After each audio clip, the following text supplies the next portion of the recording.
Hey everyone, and welcome to Key Source. This is Cassie Johnson with Key Realty John Yoder team. And today our team leader John and I are going to be discussing creative strategies for homeowners who would like to sell but need to purchase their new home as well.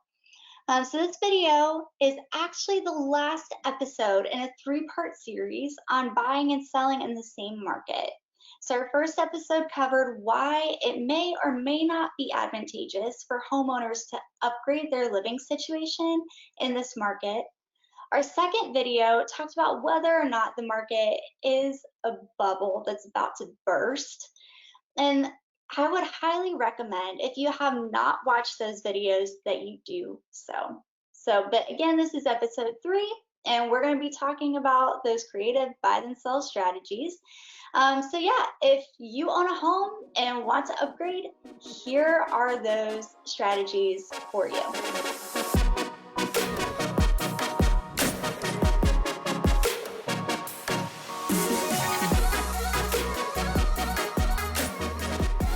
Hey John, how are you today? Hey Cassie, how are you? Great, I'm doing well, thank you. So we've discussed this topic a lot just in the office as well as with friends and past clients.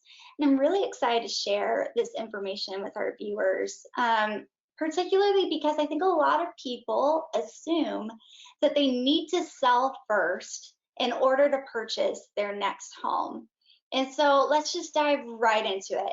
What would you tell anyone who was kind of in that mindset?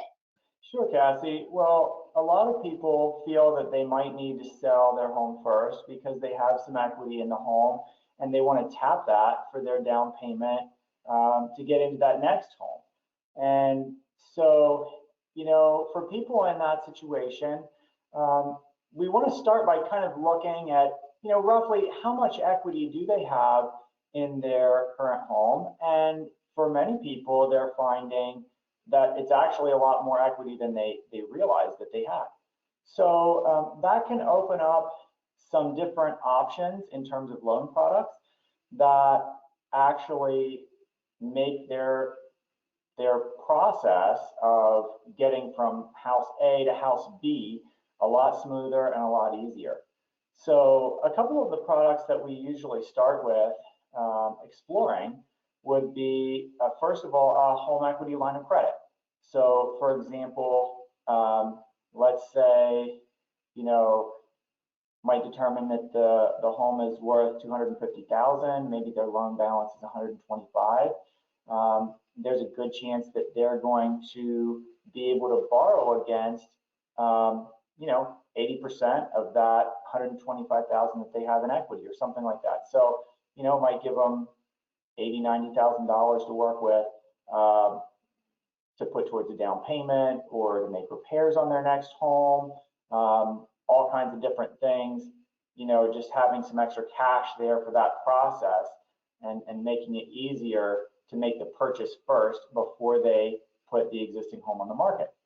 Another loan product that people use regularly,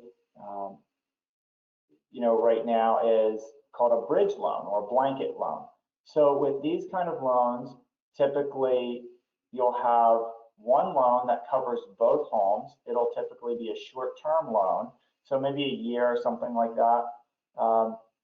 And then, that loan oftentimes is just principal and interest payments. So, it keeps the payment more affordable to carry two properties simultaneously. It can be surprisingly affordable, actually, to be able to do that for that shorter period of time. And then that allows people to go ahead and, again, get moved into the new home, maybe do some repairs and renovations, things like that, and then put their first home on the market. Just finding that that's taken a lot of stress out of it for people in that process. So then the third product that we want to mention is called a float down loan. So in that scenario, we're getting one loan again that covers both properties, But in this case, it is going to probably include principal, interest, taxes, and insurance in the payment. So the payment may be a little higher, but the good part about it is it's a fully amortizing loan. So it's actually set up to last for 30 years or whatever amount of time the person is owning that home. So when they actually sell the first home, all the proceeds go back to pay the loan down, and then the payment actually floats down and is reduced by whatever percentage they're able to pay that loan down. So it can end up saving a lot of closing costs and reappraisal, things like that.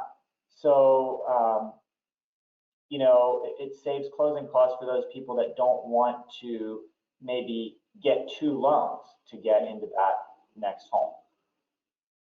Yeah, that's awesome. So it sounds like it's not only possible to purchase and then sell, but there are actually even options within that process as well. So that is incredibly encouraging.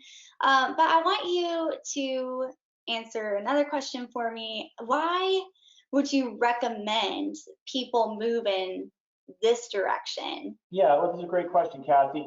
And this has really all kind of come about as a response to the current market climate.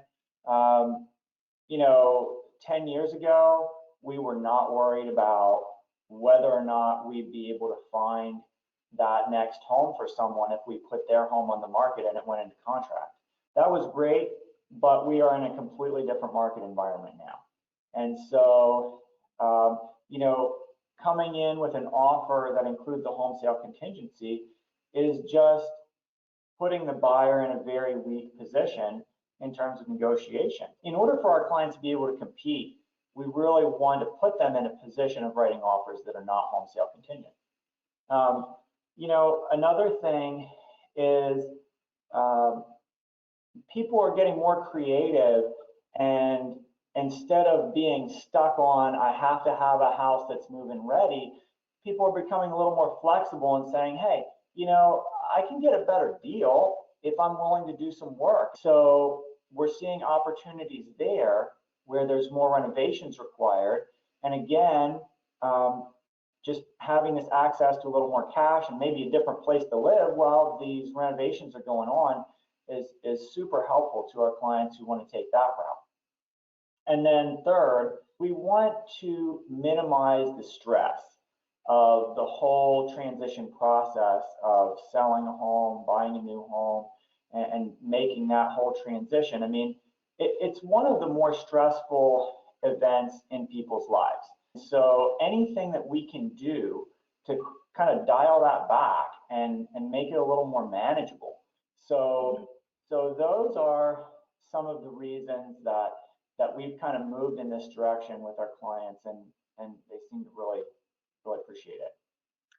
Yeah, that makes a lot of sense. And the ideal scenario, like you said, here is going to be one that really alleviates pressure. Right.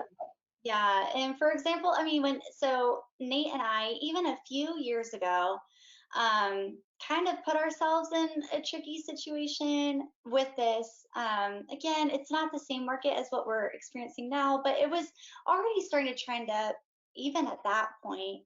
And we listed the first home we owned, we were in contract within 48 hours, which was extremely exciting. But then all of a sudden, we needed to go and find a house, and it was competitive even then. And so it worked out, but we really ended up having to restructure our criteria.